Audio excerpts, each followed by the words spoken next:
മനുഷ്യനെ കൊല്ലാൻ കൊണ്ടുപോവാ. ബ്രേക്ക് ഔട്ട് ചെയ്ത് ബ്രേക്കിന്റെ ഞാൻ ഔട്ടിക്കോളാം. എവിടത്തേക്കാ നിങ്ങൾ കൊണ്ടുപോകുന്നത്?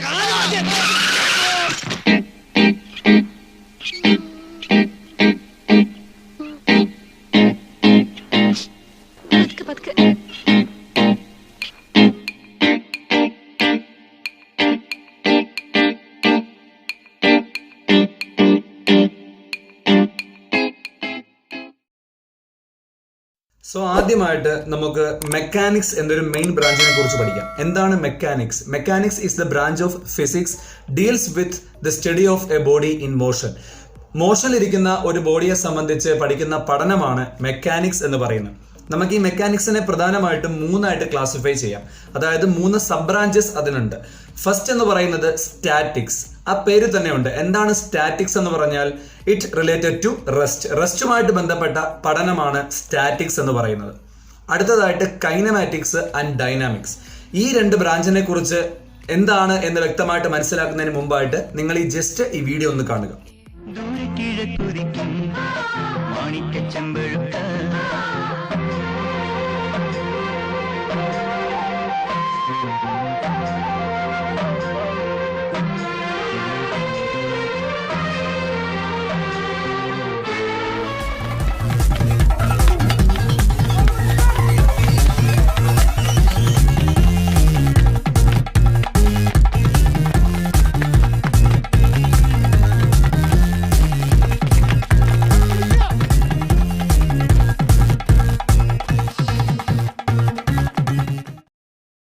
അപ്പോൾ ആ 2 വീഡിയോ നിങ്ങൾ കണ്ടു കഴിഞ്ഞു. ആ 2 വീഡിയോയിലും നിങ്ങൾ കണ്ട വ്യത്യാസം എന്താണ്? അതായത് ഫസ്റ്റ് വീഡിയോയിൽ ആ ഒരു സോങ് സീനിൽ മോഹൻലാലും കൂടെയുള്ള നായികയും ഓടി വരികയാണ് അല്ലേ? അപ്പൊ ആ ഓടി വരുന്ന സമയത്ത് നിങ്ങൾ എന്താണ് അവിടെ കണ്ടത്? അതായത് പ്രത്യേകിച്ച് കാരണമൊന്നുമില്ല, അവിടെ പ്രത്യേകിച്ച് റീസൺ ഒന്നുമില്ല. ജസ്റ്റ് അവർ 2 പേരും മൂവ് ചെയ്യുന്നു, അല്ലെങ്കിൽ 2 പേരും മോഷനിലാണ്. പ്രത്യേകിച്ച് കാരണങ്ങൾ ഒന്നുമില്ലാതെ അല്ലെങ്കിൽ റീസൺസ് ഒന്നും ഇല്ലാതെ അവർ ഓടി വരികയാണ്, അല്ലെങ്കിൽ ആ റീസൺസിനെ കുറിച്ച് നമ്മൾ കൺസിഡർ ചെയ്യുന്നില്ല. സോ ആ ഒരു ബ്രാഞ്ചിനെയാണ് നമ്മൾ കൈനമാറ്റിക്സ് എന്ന് വിളിക്കുന്നത്. സോ കൈനമാറ്റിക്സ് എന്ന് പറഞ്ഞാൽ that only we are studying about the motion without considering the reason. കാരണം എന്താണെന്ന് മനസ്സിലാക്കാതെ നമ്മൾ എന്താണ് മോഷനെ കുറിച്ച് മാത്രം നമ്മൾ പഠിക്കുന്നു. അതിനെയാണ് കൈനമാറ്റിക്സ് എന്ന് പറയുന്നത്. അതേസമയം രണ്ടാമത്തെ വീഡിയോയിൽ നിങ്ങൾ എന്താ കണ്ടത്? ഫഹദ് ഫാസിലിനെ ഒരു കൂട്ടം ഗുണ്ടകൾ ഓടിക്കുന്ന സീനാണ്. അപ്പൊ അവിടെ എന്താണ് വ്യക്തമായിട്ട് ആ ഒരു റീസൺ നമ്മൾ കൺസിഡർ ചെയ്തു. എന്തുകൊണ്ട് അയാൾ മൂവ് ചെയ്തു, അല്ലെങ്കിൽ എന്തുകൊണ്ട് അയാൾ ഓടി എന്നുള്ളതിന് വ്യക്തമായിട്ട് റീസൺ നമ്മളിവിടെ കാണാൻ കഴിഞ്ഞു, അല്ലെങ്കിൽ അതിനെക്കുറിച്ച് നമ്മൾ പഠിച്ചു. അങ്ങനെ ഒരു ബ്രാഞ്ചിനെയാണ് നമ്മൾ ഡൈനാമിക്സ് എന്ന് വിളിക്കുന്നത്. സോ ഡൈനാമിക്സ് എന്ന് പറയുന്നത് മെക്കാനിക്സിന്റെ 3ാമത്തെ ബ്രാഞ്ചാണ്. സോ മെക്കാനിക്സിനെ നമുക്ക് ഇപ്രകാരമാണ് 3ആയിട്ട് ക്ലാസിഫൈ ചെയ്യാൻ കഴിയുന്നത്: സ്റ്റാറ്റിക്സ്, കൈനമാറ്റിക്സ് ആൻഡ് ഡൈനാമിക്സ്. അടുത്തതായി നമുക്ക് മോഷൻ എങ്ങനെ ക്ലാസിഫൈ ചെയ്യാം എന്നതിനെ കുറിച്ച് പഠിക്കാം. ടൈപ്സ് ഓഫ് മോഷൻ നമുക്ക് പ്രധാനമായിട്ടും 3ആയി ക്ലാസിഫൈ ചെയ്യാം. First one translatory motion, second one rotatory motion and third one is oscillatory motion. ആദ്യമായി ട്രാൻസ്ലേറ്ററി മോഷൻ എന്താണെന്ന് നോക്കാം. ട്രാൻസ്ലേറ്ററി മോഷൻ എന്ന് പറയുമ്പോൾ അത്തരം ഒരു ബോഡി, അതായത് ട്രാൻസ്ലേറ്ററി മോഷനിൽ സഞ്ചരിച്ചുകൊണ്ടിരിക്കുന്ന ഒരു ബോഡിയെ നമ്മൾ കൺസിഡർ ചെയ്യുമ്പോൾ അതിനകത്തുള്ള എല്ലാ പാർട്ടിക്കിൾസിനും തുല്യ ഡിസ്പ്ലേസ്മെന്റ് അല്ലെങ്കിൽ ഈക്വൽ ഡിസ്പ്ലേസ്മെന്റ് ആയിരിക്കും. അത്തരം മോഷനെയാണ് നമ്മൾ ട്രാൻസ്ലേറ്ററി മോഷൻ എന്ന് വിളിക്കുന്നത്. അതായത് മനസ്സിലായെന്ന് വിശ്വസിക്കുന്നു. എല്ലാ പാർട്ടിക്കിൾസും, ആ ഒരു ബോഡിയിൽ അടങ്ങിയിരിക്കുന്ന എല്ലാ പാർട്ടിക്കിൾസിനും ഈക്വൽ ഡിസ്പ്ലേസ്മെന്റ് ആണെങ്കിൽ അതിനെ നമുക്ക് ട്രാൻസ്ലേറ്ററി മോഷൻ എന്ന് വിളിക്കാം. രണ്ടാമത്തത് റൊട്ടേറ്ററി മോഷൻ. അപ്പോൾ ട്രാൻസ്ലേറ്ററി മോഷന് മുമ്പായിട്ട് ട്രാൻസ്ലേറ്ററി മോഷനിൽ വരുന്ന 3 ക്ലാസിഫിക്കേഷൻസ് ഉണ്ട്. അതിനെക്കുറിച്ച് നമുക്ക് പിന്നീട് നോക്കാം. സോ അടുത്ത നമുക്ക് റൊട്ടേറ്ററി മോഷനിലേക്ക് കിടക്കാം. എന്താണ് റൊട്ടേറ്ററി മോഷൻ എന്ന് പറഞ്ഞാൽ? റൊട്ടേറ്ററി മോഷൻ എന്ന് പറഞ്ഞാൽ ഒരു ബോഡിക്കകത്തുള്ള എല്ലാ പാർട്ടിക്കിൾസും റൊട്ടേഷനിലാണെങ്കിൽ, അതായത് റൊട്ടേറ്ററി മോഷൻ ആണ് അവർ കൈവരിക്കുന്നതെങ്കിൽ അത്തരം മോഷനെ നമുക്ക് റൊട്ടേറ്ററി മോഷൻ എന്ന് വിളിക്കാനായിട്ട് സാധിക്കും. എല്ലാ പാർട്ടിക്കിൾസും അതൊരു റൊട്ടേഷനിലായിരിക്കും സഞ്ചരിച്ചുകൊണ്ടിരിക്കുന്നത്. അവസാനത്തെ ക്ലാസിഫിക്കേഷൻ എന്ന് പറയുന്നത് ഓക്സിലേറ്ററി മോഷൻ. ഓക്സിലേറ്ററി മോഷൻ സംശയിക്കേണ്ട, the to and fro motion, അങ്ങോട്ടും ഇങ്ങോട്ടുമുള്ള ആ ഒരു ചലനം, അതിനെയാണ് നമ്മൾ ഓക്സിലേറ്ററി മോഷൻ എന്ന് വിളിക്കുന്നത്. ഇനി നമുക്ക് ട്രാൻസ്ലേറ്ററി മോഷന്റെ 3 ക്ലാസിഫിക്കേഷൻസിലേക്ക്, അതായത് സബ് ഡിവിഷനിലേക്ക് നമുക്ക് കടക്കാവുന്നതാണ്. അതിലാദ്യമായി 1 ഡൈമെൻഷണൽ മോഷൻ. 1 ഡൈമെൻഷണൽ മോഷൻ എന്ന് പറഞ്ഞാൽ the motion which we can represent by using one dimension or by using a single axis. ഒരു ആക്സിസിന്റെ സഹായത്തോടെ, ഏതെല്ലാം ആക്സിസ് നിങ്ങൾക്ക് അറിയാം, നിങ്ങൾ കോർഡിനേറ്റ് സിസ്റ്റത്തിൽ പഠിച്ചിട്ടുള്ളതാണ്. X axis, Y axis and Z axis. So 1 dimensional motion എന്ന് പറഞ്ഞാൽ അത്തരം മോഷനെ നമുക്ക് ഒറ്റ ആക്സിസിന്റെ സഹായത്തോടെ നമുക്ക് അതിനെ ഡിസ്ക്രൈബ് ചെയ്യാനായിട്ട് സാധിക്കും. അതാണ്. അത് ഒന്നുകിൽ എക്സ് ആകാം, അല്ലെങ്കിൽ വൈ ആകാം, അല്ലെങ്കിൽ ഇസഡ് ആകാം. ഏതെങ്കിലും ഒരു ആക്സിസ് മതിയാവും. അതിനാണ് നമ്മൾ 1 ഡയമെൻഷണൽ മോഷൻ എന്ന് പഠിക്കുന്നത്. അടുത്ത രണ്ടാമത്തെ 2 ഡയമെൻഷണൽ മോഷൻ. 2 ഡയമെൻഷണൽ മോഷൻ എന്ന് പറയുമ്പോൾ അത്തരം ഒരു മോഷനെ നമുക്ക് ഡിസ്ക്രൈബ് ചെയ്യണമെങ്കിൽ തീർച്ചയായിട്ടും ഏതെങ്കിലും 2 ആക്സിസിന്റെ സഹായം വേണ്ടിവരും. അതൊന്നുകിൽ എക്സ് വൈ ആകാം, അല്ലെങ്കിൽ വൈ ഇസഡ് ആകാം, അല്ലെങ്കിൽ എക്സ് ഇസഡ് ആകാം. അങ്ങനെ നമുക്ക് 2 ആക്സിസിന്റെ സഹായം തന്നെ വേണം. എങ്കിൽ മാത്രമേ ഒരു മോഷനെ നമുക്ക് ഡിസ്ക്രൈബ് ചെയ്യാൻ കഴിയുള്ളൂ. എങ്കിൽ അതാണ് 2 ഡയമെൻഷണൽ മോഷൻ എന്ന് പറയുന്നത്. അടുത്ത ലാസ്റ്റ് ആയിട്ട് 3 ഡയമെൻഷണൽ മോഷൻ. എന്താണ് 3 ഡയമെൻഷണൽ മോഷൻ എന്ന് പറഞ്ഞാൽ അവിടെ തീർച്ചയായിട്ടും 3 ആക്സിസിന്റെ സഹായം തന്നെ വേണം. 3 ആക്സിസ് ഉണ്ടെങ്കിൽ മാത്രമേ, അതായത് എക്സ് വൈ ഇസഡ്, അങ്ങനെ 3 ആക്സിസ് ഉണ്ടെങ്കിൽ മാത്രമേ നമുക്ക് അവിടെ എന്ത് ചെയ്യാൻ പറ്റുള്ളൂ, അവിടെ നമുക്ക് 3 ഡയമെൻഷണൽ മോഷൻ ഡിസ്ക്രൈബ് ചെയ്യാനായിട്ട് സാധിക്കത്തുള്ളൂ. സോ 1 ഡയമെൻഷണൽ മോഷൻ എന്ന് പറഞ്ഞാൽ വേണമെങ്കിൽ motion in A straight line എന്നും പറയാം. നമ്മൾ പഠിക്കാൻ പോകുന്ന ചാപ്റ്ററും അത് തന്നെയാണ്, motion in A straight line. അതാണ് 1 ഡയമെൻഷൻ. 2 ഡയമെൻഷണൽ മോഷനെ വേണമെങ്കിൽ നമുക്ക് മോഷൻ ഇൻ എ പ്ലെയിൻ എന്നും പറയാം. അതായത് പ്ലെയിൻ, അവിടെ നമ്മളൊരു പ്ലെയിൻ കൺസിഡർ ചെയ്യുന്നു. പ്ലെയിൻ കൺസിഡർ ചെയ്യുമ്പോൾ തീർച്ചയായിട്ടും അവിടെ 2 ആക്സിസ് വേണ്ടി വരും. ലാസ്റ്റ് ആയിട്ട് 3 ഡയമെൻഷണൽ മോഷൻ നമുക്ക് വേണമെങ്കിൽ മോഷൻ ഇൻ എ സ്പേസ് എന്നും പറയാം. കാരണം അവിടെ 3 ആക്സിസ് വേണം. എങ്കിൽ മാത്രമേ നമുക്ക് അത്തരം മോഷനെ ഡിസ്ക്രൈബ് ചെയ്യാനായിട്ട് സാധിക്കത്തുള്ളൂ. സോ മോഷൻ ഇൻ 1 ഡയമെൻഷൻ നമുക്ക് ഒന്നും കൂടെ ഒരു ഡെഫിനിഷൻ ആയിട്ട് തന്നെ പഠിക്കാം. What is motion in 1 dimension? If the motion of an object is restricted to a straight line, it is said to be execute 1 dimensional motion. So 1 dimensional motion എന്ന് പറയുമ്പോൾ അതിന് സ്ട്രെയിറ്റ് ലൈനിലൂടെ ആയിരിക്കണം അത് സഞ്ചരിക്കേണ്ടത്. അല്ലെങ്കിൽ ഒരു സ്ട്രെയിറ്റ് ലൈനിലൂടെ അതിന്റെ സഞ്ചാരപാത റെസ്ട്രിക്ട് ചെയ്തിരിക്കുന്നു, അല്ലെങ്കിൽ നിയന്ത്രിച്ചിരിക്കുന്നു. അതിനെയാണ് നമ്മൾ 1 ഡയമെൻഷണൽ മോഷൻ എന്ന് പറയുന്നത്. ഓക്കെ, അത് വ്യക്തമായി കാണുമെന്ന് വിശ്വസിക്കുന്നു. സോ 1 ഡയമെൻഷണൽ മോഷന് നമുക്ക് കുറച്ച് എക്സാമ്പിൾ കാണാം. ഈ വീഡിയോ കാണുക.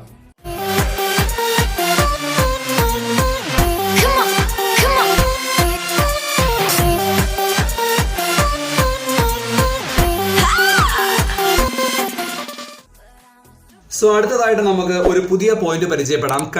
Concept of point object or particle. അതായത് എന്താണ് പോയിന്റ് ഒബ്ജക്റ്റ് അല്ലെങ്കിൽ എന്താണ് പാർട്ടിക്കിൾ എന്ന് പറഞ്ഞാൽ, ഇത് നിങ്ങൾ തീർച്ചയായിട്ടും ആദ്യമായിട്ട് കേൾക്കുന്ന ഒരു ഡെഫിനിഷൻ ആയിരിക്കും. നമുക്ക് ഡെഫിനിഷൻ എന്താണെന്ന് നമുക്ക് നോക്കാം. So what is point object? If the distance travelled by the object is very large compared to the size of the object, then the object can be considered as a point object or particle. അതായത് ഒരു ഒബ്ജക്റ്റിനെ നമുക്ക് point object അല്ലെങ്കിൽ particle എന്ന് വിളിക്കണമെങ്കിൽ നമ്മൾ compare ചെയ്യേണ്ടത് ആ ബോഡിയുടെ സൈസും അതുപോലെ ആ ബോഡി ട്രാവൽ ചെയ്ത ഡിസ്റ്റൻസുമാണ്. അതായത് ട്രാവൽ ചെയ്ത ഡിസ്റ്റൻസ് അതിന്റെ സൈസിനെ കാട്ടിയും വലുതാണെങ്കിൽ നമുക്ക് ആ ഒബ്ജക്റ്റിനെ പോയിന്റ് ഒബ്ജക്റ്റ് എന്ന് കൺസിഡർ ചെയ്യാനായിട്ട് സാധിക്കും. മനസ്സിലായി എന്ന് വിശ്വസിക്കുന്നു. ഒന്നും കൂടെ പറയാം. അതായത് ഒരു ബോഡി പോയിന്റ് ഒബ്ജക്റ്റ് ആവണമെങ്കിൽ ആ ബോഡി സഞ്ചരിച്ച ഡിസ്റ്റൻസ് എന്ന് പറയുന്നത് സൈസിനെ കാട്ടിയും വലുതായിരിക്കണം. നമുക്കൊരു എക്സാമ്പിൾ നോക്കാം. അതായത് ഇവിടെ ഞാനൊരു ട്രെയിൻ കൺസിഡർ ചെയ്യുന്നു. ഒരു ട്രെയിൻ എന്ന് പറയുമ്പോൾ ഒരിക്കലും നമുക്കതിനെ ഒരു പോയിന്റ് ഒബ്ജക്റ്റ് ആയി കൺസിഡർ ചെയ്യാൻ ബുദ്ധിമുട്ടാണ്. കാരണം ട്രെയിന് നല്ല സൈസ് കൂടുതലാണ്, നല്ല നീളം കൂടിയ വാഹനമാണ് ട്രെയിൻ എന്ന് പറയുന്ന സംശയമില്ല. പക്ഷേ ആ ട്രെയിൻ സഞ്ചരിച്ചത് ന്യൂഡൽഹി മുതൽ കന്യാകുമാരി വരെയാണെങ്കിലോ, അതായത് അത് സഞ്ചരിച്ച ദൂരമാണ് വലുത്. ന്യൂഡൽഹി മുതൽ കന്യാകുമാരി വരെയുള്ള ഡിസ്റ്റൻസ്, ആ ട്രെയിനിന്റെ സൈസ് നമ്മൾ കൺസിഡർ ചെയ്യുമ്പോൾ അല്ലെങ്കിൽ സൈസുമായിട്ട് നമ്മൾ കമ്പയർ ചെയ്യുമ്പോൾ ആ ദൂരമാണ് കൂടുതൽ. ന്യൂഡൽഹി മുതൽ കന്യാകുമാരി അത്രയും വേണോ നിർബന്ധമില്ല. ഞാൻ ഒരു എക്സാമ്പിൾ ആയിട്ട് പറഞ്ഞു എന്നേ ഉള്ളൂ. ന്യൂഡൽഹി മുതൽ കന്യാകുമാരി വരെയുള്ള ഡിസ്റ്റൻസ് ആണ് ഈ ട്രെയിൻ സഞ്ചരിക്കുന്നു എന്ന് കരുതുക. അപ്പോൾ തീർച്ചയായിട്ടും ട്രെയിനിന്റെ സൈസും ഈ ദൂരവും വെച്ച് കമ്പയർ ചെയ്യുമ്പോൾ തീർച്ചയായിട്ടും ദൂരം തന്നെയാണ് വലുത്. അങ്ങനെ ദൂരം വലുതായിട്ട് വരുന്ന സാഹചര്യത്തിൽ നമ്മുടെ ഈ ട്രെയിൻ ഒരു പോയിന്റ് ഒബ്ജക്റ്റ് ആണ് എന്ന് തന്നെ പറയേണ്ടി വരും. അപ്പോൾ അത് മനസ്സിലാക്കണമെന്ന് വിശ്വസിക്കുന്നു. അടുത്തതായിട്ട് ഒരു പുതിയ കാര്യം പരിചയപ്പെടാം. Frame of reference. എന്താണ് ഫ്രെയിം ഓഫ് റെഫറൻസ് എന്ന് പറഞ്ഞാൽ നമുക്ക് ഡെഫിനിഷൻ നോക്കാം. A coordinate system used to specify position of an object along with a clock to measure time constitutes a frame of reference. തീർച്ചയായിട്ടും ഫ്രെയിം ഓഫ് റെഫറൻസ് നമുക്ക് motion അല്ലെങ്കിൽ മോഷനിലിരിക്കുന്ന ഒരു ബോഡിക്ക് നമുക്ക് തീർച്ചയായിട്ടും അത്യാവശ്യമായിട്ട് വേണ്ട ഒന്നാണ് ഫ്രെയിം ഓഫ് റെഫറൻസ് എന്ന് പറഞ്ഞാൽ. അതായത് ഒരു ബോഡി അത് സഞ്ചരിക്കുകയോ അല്ലെങ്കിൽ റെസ്റ്റിലാവുകയോ ഇരിക്കട്ടെ, പക്ഷെ അതിന്റെ കൃത്യമായ പൊസിഷൻ നമുക്ക് അറിയണമെങ്കിൽ തീർച്ചയായിട്ടും എന്ത് വേണം? ഒരു കോർഡിനേറ്റ് സിസ്റ്റം ആവശ്യമുണ്ട്. നമുക്ക് തീർച്ചയായിട്ടും അറിയാം 3 കോർഡിനേറ്റ് സിസ്റ്റംസ് ആണ് നമ്മൾ യൂസ് ചെയ്യുന്നത്. അതിന്റെ എക്സാമ്പിൾ എന്ന് പറഞ്ഞാൽ എന്ത് തന്നെയാണ്? The Cartesian coordinate system, along with a clock. ഇവിടെ നിങ്ങൾക്ക് കാണാൻ കഴിയും Cartesian coordinate system such as x axis, y axis and z axis. ഈ 3 ആക്സിസും കൂടി ചേർന്ന ഒരു കോർഡിനേറ്റ് സിസ്റ്റം നമുക്ക് തീർച്ചയായിട്ടും വേണം. എങ്കിൽ മാത്രമേ ഒരു വസ്തുവിന്റെ സ്ഥാനം അല്ലെങ്കിൽ അതിന്റെ പൊസിഷൻ എവിടെയാണെന്ന് കൃത്യമായി നിർണ്ണയിക്കണമെങ്കിൽ അവിടെ ഒരു കോർഡിനേറ്റ് സിസ്റ്റം വേണം. അത് മാത്രം പോരാ, എലോങ് വിത്ത് എ ക്ലോക്ക്, സമയം കൂടെ വേണം. നമ്മൾ ഏത് ഡയമെൻഷൻ അല്ലെങ്കിൽ നമ്മൾ എന്ത് ഒരു വസ്തുവിന്റെ പൊസിഷൻ പറയുമ്പോൾ അതിനോടൊപ്പം തന്നെ ടൈമും കൂടെ നമ്മൾ എന്ത് ചെയ്യണം, അതിന്റെ കൂടെ നമ്മൾ കൺസിഡർ ചെയ്യണം. സോ നമുക്കൊരു ക്ലോക്കും കൂടെ തീർച്ചയായിട്ടും ആവശ്യമുണ്ട്. സോ അതിനാണ് നമ്മൾ frame of reference. So frame of reference എന്ന് പറഞ്ഞാൽ ഒരു വെൽ ഡിഫൈൻഡ് ആയിട്ടുള്ള ഒരു coordinate system along with a clock. ഇത് രണ്ടും കൂടെ ഉണ്ടെങ്കിലാണ് നമുക്ക് അതിനെ പെർഫെക്റ്റ് ആയിട്ടുള്ള ഒരു ഫ്രെയിം ഓഫ് റെഫറൻസ് എന്ന് പറയുന്നത്. അപ്പൊ തീർച്ചയായിട്ടും ഫ്രെയിം ഓഫ് റെഫറൻസ് ആവശ്യമുണ്ട്. എന്തിനു വേണ്ടിയാണ്? ഒരു വസ്തുവിന്റെ പൊസിഷൻ എവിടെയാണെന്ന് കൃത്യമായി സ്പെസിഫൈ ചെയ്യണമെങ്കിൽ തീർച്ചയായിട്ടും നമുക്ക് ഫ്രെയിം ഓഫ് റെഫറൻസ് ആവശ്യമുണ്ട്. സോ അടുത്ത കണ്ടന്റിലേക്ക് പോവാം. അടുത്ത കണ്ടന്റ് എന്ന് പറയുന്നത് നമുക്ക് എല്ലാവർക്കും അറിയാം, നമ്മൾ ലോവർ ക്ലാസ് മുതലേ പഠിക്കുന്നതാണ്, ഡിസ്റ്റൻസ് ആൻഡ് ഡിസ്പ്ലേസ്മെന്റ്. എന്താണ് ഡിസ്റ്റൻസ്, എന്താണ് ഡിസ്പ്ലേസ്മെന്റ്? ആദ്യമായി നമുക്ക് ഈ ഫിഗർ ഒന്ന് നോക്കാം. ഇവിടെ നിങ്ങൾക്ക് കാണാം എ ബി എന്നുള്ള 2 പോയിന്റ് ഇവിടെ നിങ്ങൾക്ക് കാണാൻ സാധിക്കും. ഇതാ ഇവിടെ എ കാണാം, ഇവിടെ ബി കാണാം. അങ്ങനെ എ ബി എന്നുള്ള 2 പോയിന്റിലേക്ക് സഞ്ചരിക്കാൻ നമുക്ക് 2 പാത്തുകൾ ഉണ്ട്. അതിൽ ഫസ്റ്റ് പാത്ത് നോക്കുക, എ മുതൽ ബി വരെ സഞ്ചരിക്കുന്നതിനായിട്ടുള്ള സ്ട്രെയിറ്റ് പാത്ത്, വളരെ നേരെ നമുക്ക് സ്ട്രെയിറ്റ് ആയിട്ട് തന്നെ നമുക്ക് എത്താനായിട്ട് സാധിക്കും. ഇനി മറ്റൊരു പാത്ത് കാണുക, മൊത്തം വളഞ്ഞു പോകുന്നൊരു വഴിയാണ് അല്ലേ. അതായത് ഒരുപാട് ടേണിങ്സ് ഉള്ള, ഒരുപാട് കർവുള്ള ഒരു റോഡ് നമുക്ക് കാണാനായിട്ട് സാധിക്കും. സോ എന്താണ് ഡിസ്റ്റൻസ്, എന്താണ് ഡിസ്പ്ലേസ്മെന്റ്, നമുക്ക് ഡെഫിനിഷൻ ഒന്ന് നോക്കാം. നമ്മളെല്ലാം പഠിച്ചിട്ടുള്ളതാണ്. Distance travelled by an object is in a given interval of time is the length of path covered by the object during that interval. അല്ലെങ്കിൽ നമുക്ക് എങ്ങനെ പറയാം, it is the total length of path travelled by a body. അതായത് ഒരു body travel ചെയ്ത ആ പാത്തിന്റെ, അതായത് ആ ഒരു വഴിയുടെ ലെങ്ത് അഥവാ നീളം, അതിനെയാണ് നമ്മൾ ഡിസ്റ്റൻസ് എന്ന് വിളിക്കുന്നത്. മനസ്സിലായെന്ന് വിശ്വസിക്കുന്നു. സോ ഇവിടെ നമുക്ക് നോക്കിയാൽ അറിയാം, ഈ എ ബി എന്ന് പറയുന്നതും ഒരു ഡിസ്റ്റൻസ് ആണ്. അതുപോലെ ഈ എ ബി എന്നുള്ള കർവ്ഡ് പാത്തും, അതായത് സ്ട്രൈറ്റ് പാത്തും കർവ്ഡ് പാത്തും, ഇത് രണ്ടും എന്ത് തന്നെയാണ്, ഡിസ്റ്റൻസ് തന്നെയാണ്. യാതൊരു സംശയമില്ലാതെ പറയാം. കാരണം ഇത് രണ്ടും എന്ത് തന്നെയാണ്, പാത്ത് തന്നെയാണ്. സോ ആ പാത്തിന്റെ ലെങ്ത് അല്ലെങ്കിൽ ആ പാത്തിന്റെ ആ ഒരു നീളം ആണ് നമുക്ക് ഡിസ്റ്റൻസ് എന്ന് പറയുന്നത്. സോ ഡിസ്റ്റൻസ് എല്ലാവരും നിങ്ങൾ പഠിച്ചിട്ടുള്ള കാര്യമാണ്. അതേസമയം എന്താണ് ഡിസ്പ്ലേസ്മെന്റ് എന്ന് പറഞ്ഞാൽ, displacement of an object is defined as it's change in position in A definite direction. എന്ത് മനസ്സിലാക്കി? ഡിസ്പ്ലേസ്മെന്റിന് ഡെഫിനിറ്റ് ആയിട്ട് ഒരു ഡയറക്ഷൻ വേണം. അപ്പോൾ നമുക്ക് നോക്കാം, ഇവിടെ വളഞ്ഞു ഒരു പാത്ത് കാണിക്കുന്നുണ്ട്, സ്ട്രൈറ്റ് പാത്തും കാണിക്കുന്നുണ്ട്. ഇതിൽ ഏത് പാത്തായിരിക്കും ഡിസ്പ്ലേസ്മെന്റ് എന്ന് പറയുന്നത്? സംശയമില്ലാതെ തന്നെ പറയാം, അത് സ്ട്രൈറ്റ് പാത്ത് തന്നെയാണ്. കാരണം സ്ട്രൈറ്റ് പാത്തിനെ സംബന്ധിച്ച് പറയുമ്പോൾ ഡയറക്ഷൻ ഒരിക്കലും ചേഞ്ച് ചെയ്യുന്നില്ല. ഡയറക്ഷൻ സ്ട്രൈറ്റ് ആണ്, ഡെഫിനിറ്റ് ഡയറക്ഷൻ ആണ്. സോ ഡെഫിനിറ്റ് ഡയറക്ഷൻ ആണെങ്കിൽ മാത്രമേ നമുക്ക് അതിനെ ഡിസ്പ്ലേസ്മെന്റ് എന്ന് പറയാൻ പറ്റൂ. പക്ഷേ ഈ ഒരു വളഞ്ഞ അല്ലെങ്കിൽ ഒരുപാട് കർവുകളും ഒരുപാട് ടേണിങ്ങും ഉള്ള ഈ ഒരു പാത്തിനെ നമുക്ക് ഡിസ്പ്ലേസ്മെന്റ് എന്ന് പറയാൻ സാധിക്കില്ല. കാരണം എന്താണ്? കാരണം അതിന് ഒരു വെൽ ഡിഫൈൻഡ് ആയിട്ടുള്ള ഒരു ഡയറക്ഷൻ ഇല്ല. ഡയറക്ഷൻ കണ്ടിന്യൂസ് ആയിട്ട് ചേഞ്ച് ചെയ്തുകൊണ്ടിരിക്കുകയാണ്. സോ ഈ ഒരു പാത്ത്, അതായത് നമ്മൾ ഈ കാണുന്ന ഈ ഒരുപാട് ടേണിങ്ങും കർവിങ്ങും ഉള്ള ഈ ഒരു പാത്ത് നമുക്കത് ഡിസ്പ്ലേസ്മെന്റ് എന്ന് പറയാൻ സാധിക്കത്തില്ല. അതേസമയം സ്ട്രൈറ്റ് പാത്ത് തീർച്ചയായും ഡിസ്പ്ലേസ്മെന്റ് ആണ്. കാരണം ഈ 2 പോയിന്റ്, എയുടെയും ബിന്റെയും ആ 2 പോയിന്റിന്റെയും ഇടയ്ക്കുള്ള ഒരു ഡെഫിനിറ്റ് ഡയറക്ഷൻ അല്ലെങ്കിൽ ആ ഒരു സ്ട്രൈറ്റ് പാത്ത് തന്നെയാണ്, അതാണ് ഡിസ്പ്ലേസ്മെന്റ് എന്ന് പറയുന്നത്. നമ്മൾ നേരത്തെ അറിയാവുന്ന കാര്യം തന്നെയാണ്. അതുപോലെ 2 പേരുടെയും SI യൂണിറ്റ് എന്ന് പറയുന്നത് മീറ്റർ തന്നെയാണ്. ഡിസ്പ്ലേസ്മെന്റ് ആവട്ടെ ഡിസ്റ്റൻസ് ആവട്ടെ, ഈ 2 ക്വാണ്ടിറ്റീസിന്റെയും യൂണിറ്റ് എന്ന് പറയുന്നത് മീറ്റർ തന്നെയാണ്. സോ അടുത്ത കണ്ടന്റിലേക്ക് പോവാം. What are the difference between distance and displacement? Distance and ഡിസ്പ്ലേസ്മെന്റും തമ്മിൽ കുറച്ചുകൂടി ഡിഫറൻസ് ഉണ്ട്. നമുക്ക് എന്തൊക്കെയാണ് നമുക്കൊന്ന് ടാബുലർ കോളത്തിന്റെ അടിസ്ഥാനത്തിൽ നോക്കാം. ഡിസ്റ്റൻസ് ഡിസ്പ്ലേസ്മെന്റ് പ്രത്യേകം ടേബിൾസ് അറേഞ്ച് ചെയ്യുന്നുണ്ട്.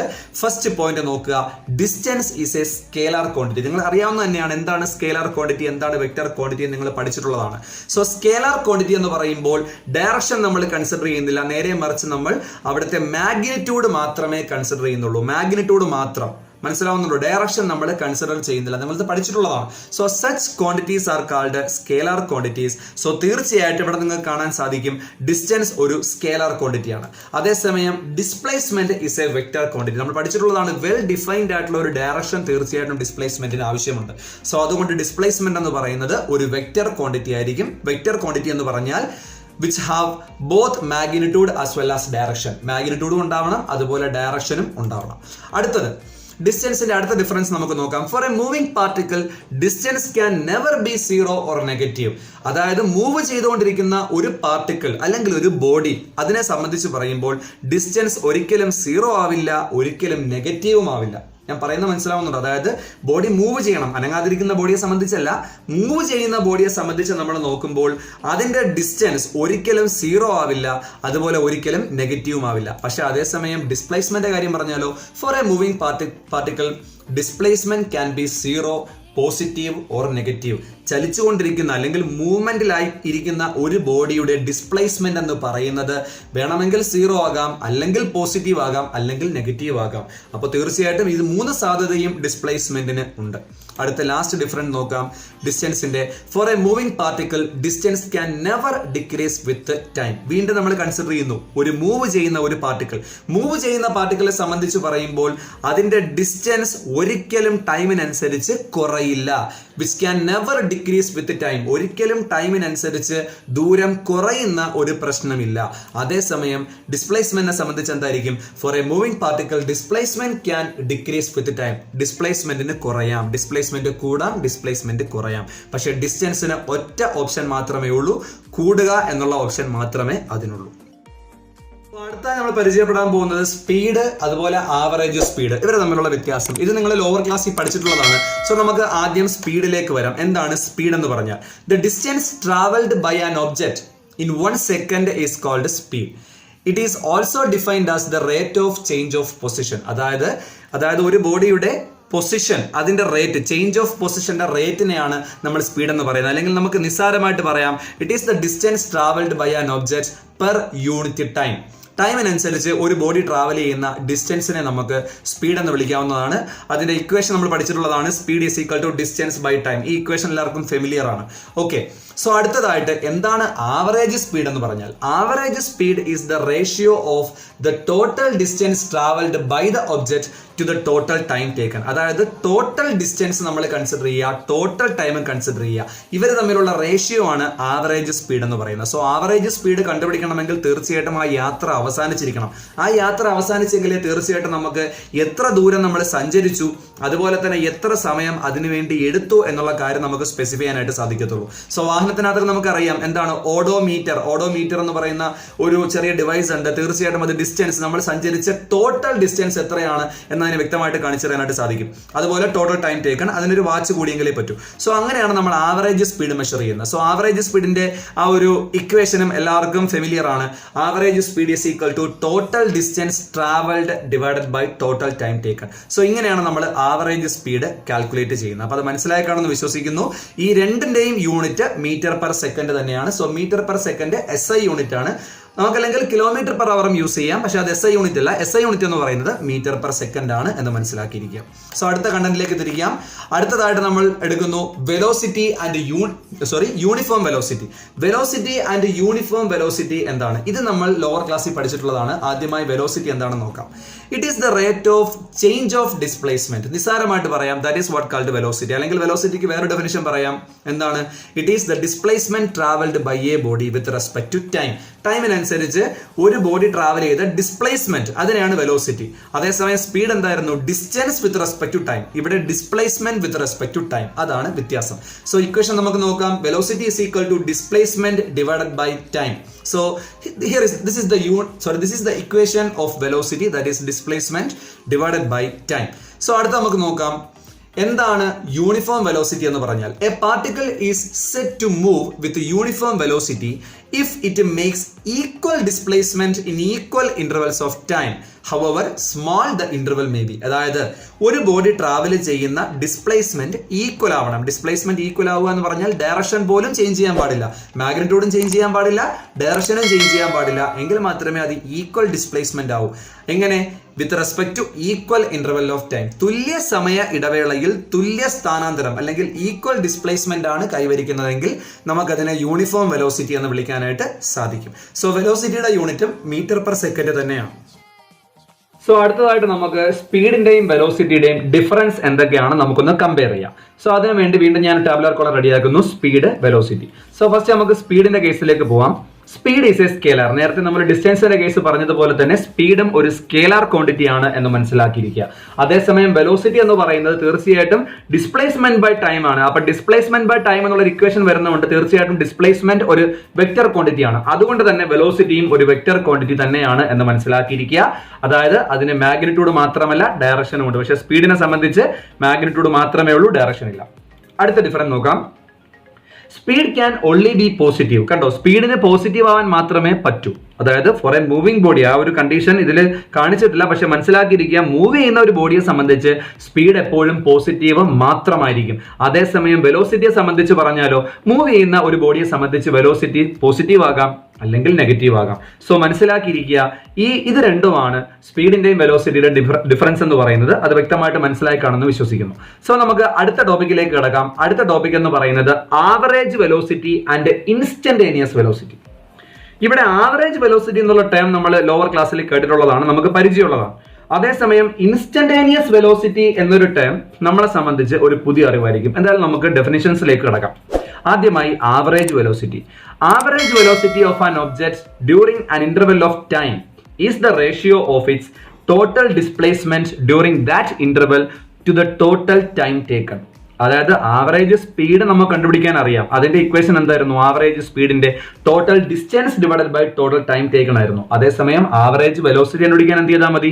ടോട്ടൽ ഡിസ്പ്ലേസ്മെന്റിന്റെയും ടോട്ടൽ ടൈം ടേക്കന്റെയും റേഷ്യോ കണ്ടാൽ മതിയാവും. വളരെ ഈസി ആയിട്ട് നമുക്ക് ആവറേജ് വെലോസിറ്റി കണ്ടുപിടിക്കാനായിട്ട് സാധിക്കും. സോ ആവറേജ് വെലോസിറ്റി നമുക്ക് എങ്ങനെ എഴുതാം? ഇവിടെ നോക്കുക, ഒരു പുതിയ ഡിനോട്ടേഷൻ കാണാൻ പറ്റും. Delta x divided by delta t. എന്താണ് ഈ ഡെൽറ്റ എക്സ് എന്ന് പറഞ്ഞാൽ?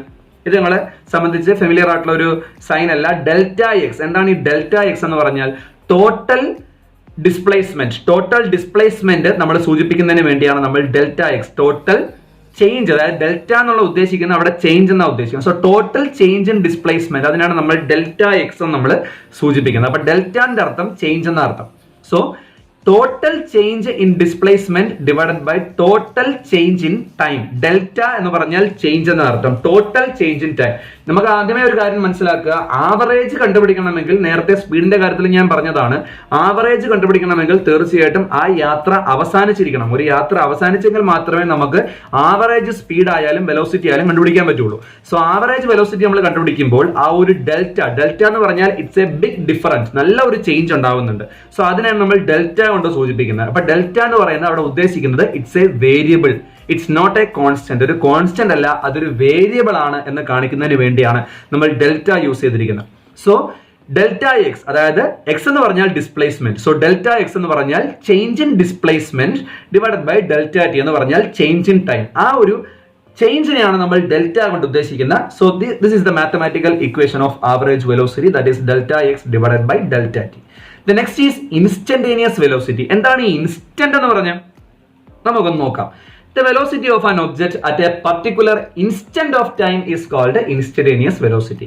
നമ്മൾ യാത്ര ചെയ്തുകൊണ്ടിരിക്കുമ്പോഴുള്ള ഏതെങ്കിലും ഒരു പ്രത്യേക സാഹചര്യത്തിൽ അല്ലെങ്കിൽ ഒരു പ്രത്യേക ഘട്ടത്തിൽ നമ്മുടെ വെലോസിറ്റി എത്രയാണ്? അതാണ് ഇൻസ്റ്റന്റേനിയസ് വെലോസിറ്റി. സപ്പോസ് നമ്മളിപ്പോൾ സഞ്ചരിക്കുകയാണ്, ട്രിവാൻഡ്രം മുതൽ നമ്മൾ ആറ്റിങ്ങൽ വരെ നമ്മൾ സഞ്ചരിക്കുന്ന സമയത്ത് തോന്നയ്ക്കൽ എന്നുള്ള ആ ഒരു ജംഗ്ഷൻ എത്തുമ്പോൾ, അല്ലെങ്കിൽ മംഗലാപുരം എന്നുള്ള ആ ഒരു ജംഗ്ഷൻ എത്തുമ്പോൾ ഉള്ള നമ്മുടെ വെലോസിറ്റി എത്രയാണ്? ആ ഒരു ഇൻസ്റ്റന്റിലെ വെലോസിറ്റി എത്രയാണ്?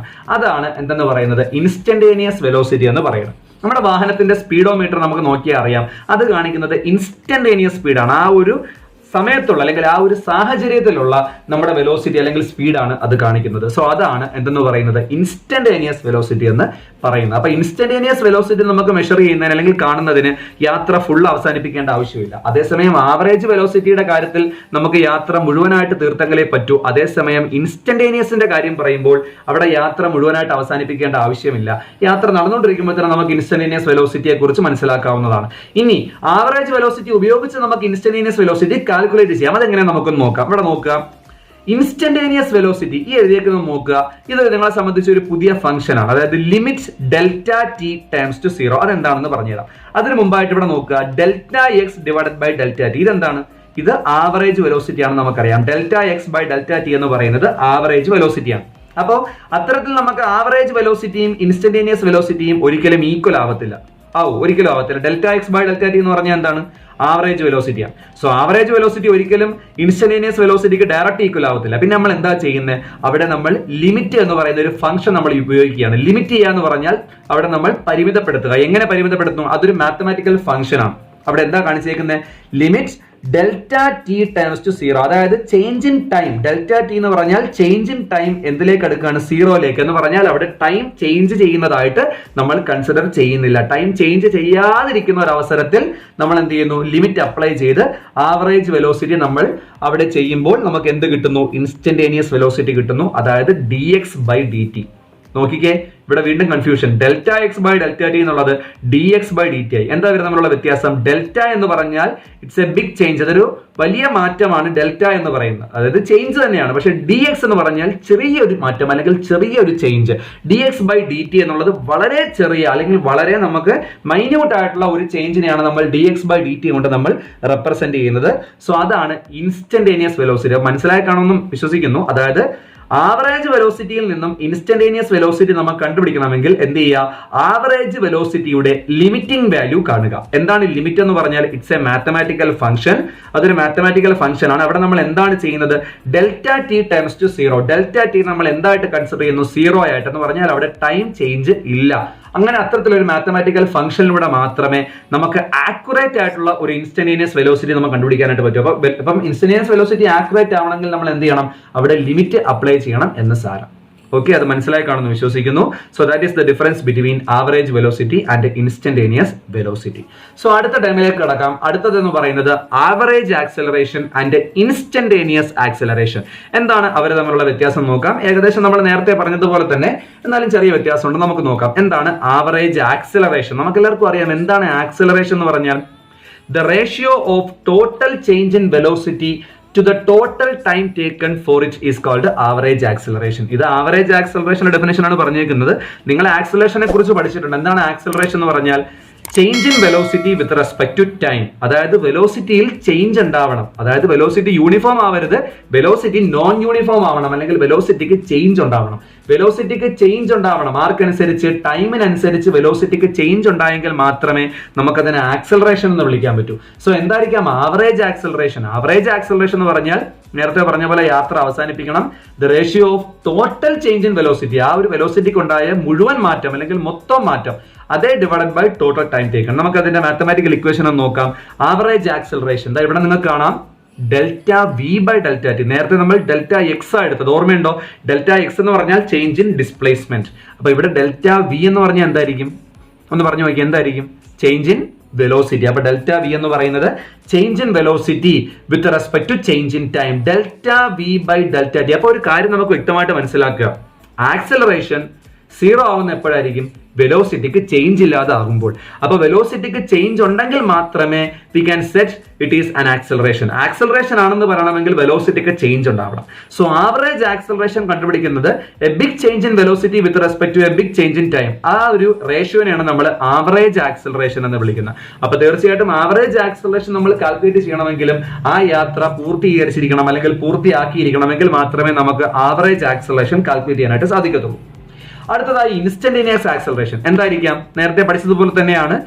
The acceleration of a particle at any instant of its motion is called instantaneous acceleration. Instantaneous acceleration എന്ന് പറഞ്ഞാൽ ഒരു ബോഡിയുടെ ഏതെങ്കിലും ഒരു പ്രത്യേക സാഹചര്യത്തിൽ അല്ലെങ്കിൽ ഒരു പ്രത്യേക സമയത്തെ മാത്രം ആക്സലറേഷൻ ആണ് നമ്മൾ നോക്കുന്നതെങ്കിൽ that is what called instantaneous acceleration. ഇത് നിങ്ങൾ നേരത്തെ ആ ഒരു ഇൻസ്റ്റന്റേനിയസ് വെലോസിറ്റി നമ്മൾ ചെയ്തതുപോലെ തന്നെയാണ് ഇൻസ്റ്റന്റേനിയസ് ആക്സലറേഷൻ. വ്യത്യാസം ഒന്ന് മാത്രമേ ഉള്ളൂ, അവിടെ വെലോസിറ്റി, ഇവിടെ ആക്സലറേഷൻ. സോ അതെങ്ങനെ കാൽക്കുലേറ്റ് ചെയ്യാം? നമ്മൾ നേരത്തെ പറഞ്ഞായിരുന്നു ആവറേജ് ഉപയോഗിച്ച് എങ്ങനെ നമുക്ക് ഇൻസ്റ്റന്റേനിയസ് കണ്ടുപിടിക്കാം എന്നതിനെ കുറിച്ച് ഞാൻ പറഞ്ഞായിരുന്നു. സോ ഇവിടെ നമുക്ക് വീണ്ടും അത് നോക്കാം.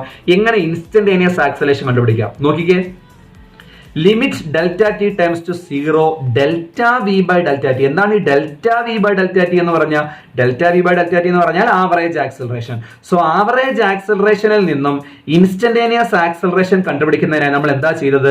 അതിലേക്ക് ലിമിറ്റ് അപ്ലൈ ചെയ്യുന്നു. വീണ്ടും ലിമിറ്റ് അപ്ലൈ ചെയ്യുന്നു. Delta T times to zero. അവിടത്തെയും ചേഞ്ച് ഇൻ ടൈം നമ്മൾ എന്തായിട്ട് കൺസിഡർ ചെയ്യുന്നു? സീറോ ആയിട്ട് കൺസിഡർ ചെയ്ത് അവിടെ ലിമിറ്റ് അപ്ലൈ ചെയ്യുമ്പോൾ നമുക്ക് എന്ത് കിട്ടുന്നു? നോക്കിക്കേ, d v by d t. എന്താണ് ഈ ഡി വി എന്ന് പറഞ്ഞാൽ? ചെറിയ change in velocity divided by ചെറിയ change in time.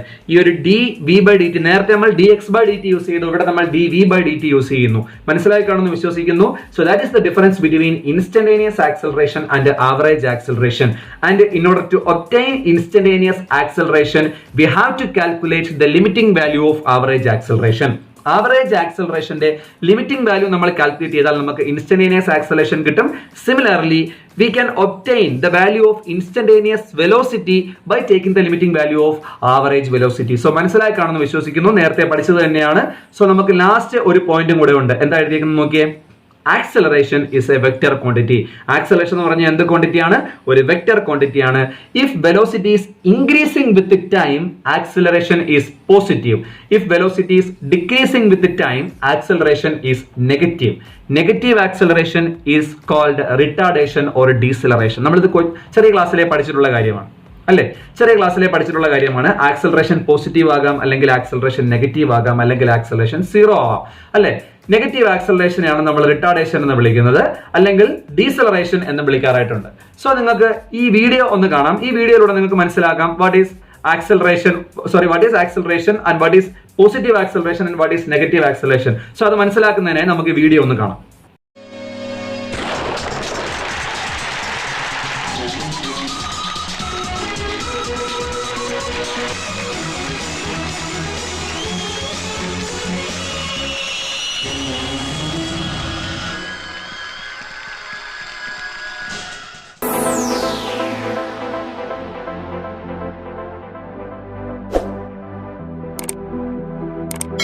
Searching for the sunny days, some secret eyes.